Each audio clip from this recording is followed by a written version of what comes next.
What's up, party people? Android Stud here, and I have the Galaxy S20 FE. That's right, the fan edition. Now this is the beautiful and irresistible cloud red from Samsung. Now this is a beautiful, beautiful, beautiful beast. Now I wanted to do my full house review on this because I'm really enjoying this phone. It's a phenomenal phone, a phenomenal value. It has a lot of things going for it. I'm telling you right now. Now, this phone right now, I'm gonna get into it. I'm gonna talk about some of the things I like, some of the things I don't like. But let's get into the price. This is $699 from Samsung. When it was released, it was actually $599 at Amazon and Best Buy, and Samsung would actually price match you to $599. You would have to call them. They would give you $100 back on your account. That's what they did for me. So I got $100 back. So I actually got this for $599.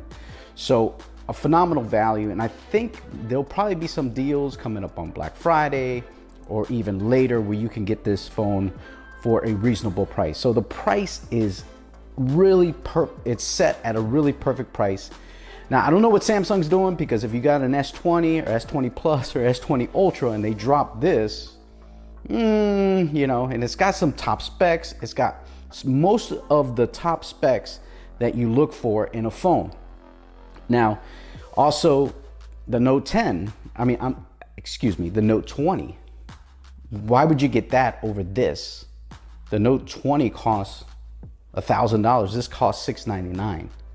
And you're basically, you get the S Pen, but they've dropped that phone recently. So I just don't know what Samsung's doing. They have a price range for everybody. I think they're trying to compete with Apple. I know they're trying to compete with Apple. Google's not even in the conversation because they don't sell enough phones to even be in the smartphone finals, if you get my meaning.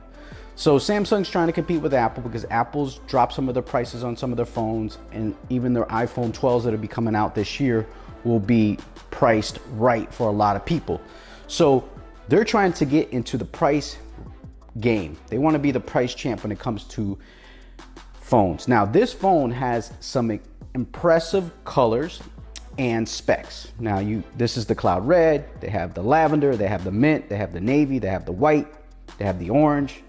So you get a lot of colors, you get a lot of value. You could pretty much pick it up anywhere out there. Now let's get into what's in this. What's the engine that drives this? It's a Snapdragon 865, not a 765, not a 730. No, this has the big boy specs in it for 2020.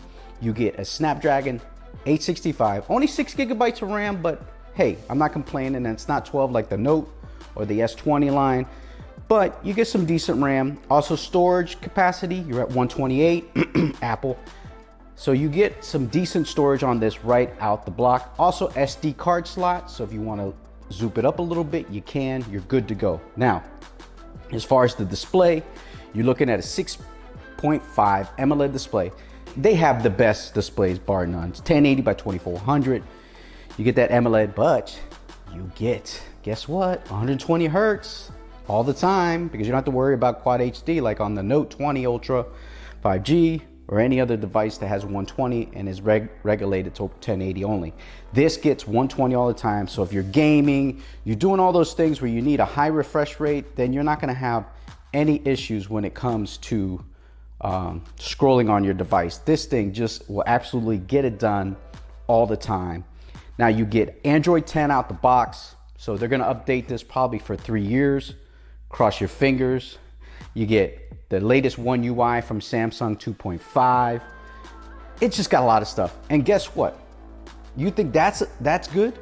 What about wireless charging? That's right, you could wireless charge this. This was impressive because the other night I went to bed and I'm like, oh, this has wireless charging, because you think, oh, at $599 it's not gonna have that, but it does. It has wireless charging on the back, so you're good to go. You have fast charging.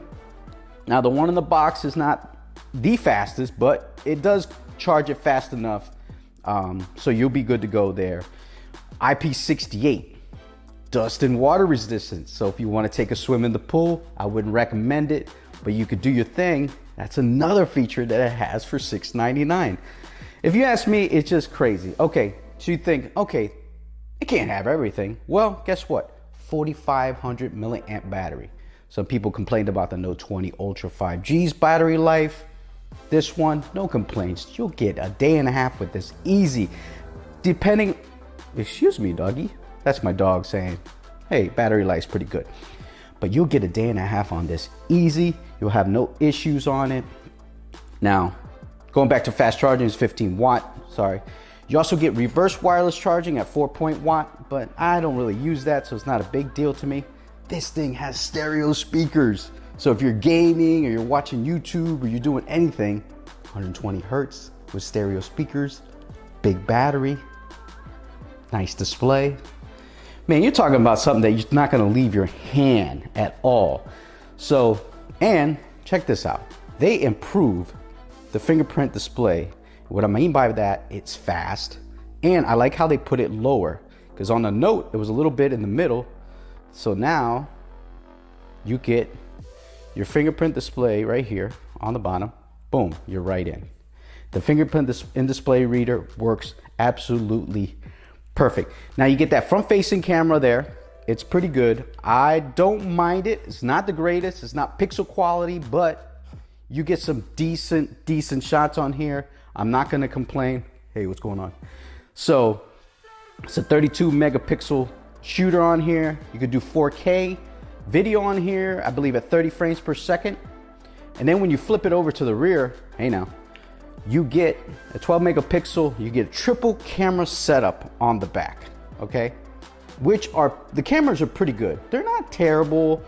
They're not ridiculously good like the Pixel, or you know, maybe the iPhone 11, but they're pretty good. They'll get you by. 12 megapixel camera, you get the wide, you get the telephoto, and you get the ultra wide. So you get a lot of stuff. Also, you get 4K 60 video on the back, which is smooth. I did a video on that, so make sure you guys check that out. I'm telling you, this thing hits it out the park when it comes to everything that you need to do with your phone. I have no complaints on it. Now, let's talk about the build on it. This is a aluminum frame on here. Now, the attention to detail is absolutely phenomenal by Samsung. The way they just tapered all this into just a beautiful looking device. Now the back, get a plastic back, but I like it. I like the how it's got that matte finish. Doesn't have a lot of fingerprints on there. Also on the front you get Gorilla Glass 3. It's not top of the line Gorilla Glass, but I'm telling you, and the size of this phone is absolutely perfect. Now the Note 20 Ultra is a big phone. It's a little bigger for most people, but the size of this is really nice. Now, how will this compete with the Pixel 5 at $699? How will this compete with the new iPhones coming out? How will this compete with the OnePlus 8T? I'm telling you, it's gonna hold its own. This is a phenomenal value. Samsung's gonna sell a plethora of these because of the value that you get in this phone. The only thing that I see that this phone doesn't really have is a headphone jack. Maybe Gorilla Glass 6, maybe Victus. You know, doesn't have a Quad HD display. But I'm telling you right now, if you can get this for $599 on a price match or even on a sale, I would jump on it in a heartbeat. You're looking at half the price of the Note 20 Ultra. Now the Note 20 Ultra is a lot better device because of the, you know, it just got a better build. It just got more features, got a better camera. Very sexy device, very powerful device. This, if your price budget is under $700, under $600, I would pick this up in a heartbeat because the value you get from this phone is absolutely sensational. I really don't know how anyone's gonna be able to beat this. I don't know if Pixel can beat it because Pixel does not have an 865. It may have a better camera. If I had to choose between the two, I would go with camera. So that's gonna do it, man. Leave a comment down below, like this video, follow me on Twitter and Instagram at Android Stud. I appreciate you guys so much for watching, and let me know if you picked this up. Let me know what color, how you're enjoying it, what you like, what you don't like, and we'll get into it in the comments. But for now, that's it, man. I'm gonna get out of here. Peace, party people.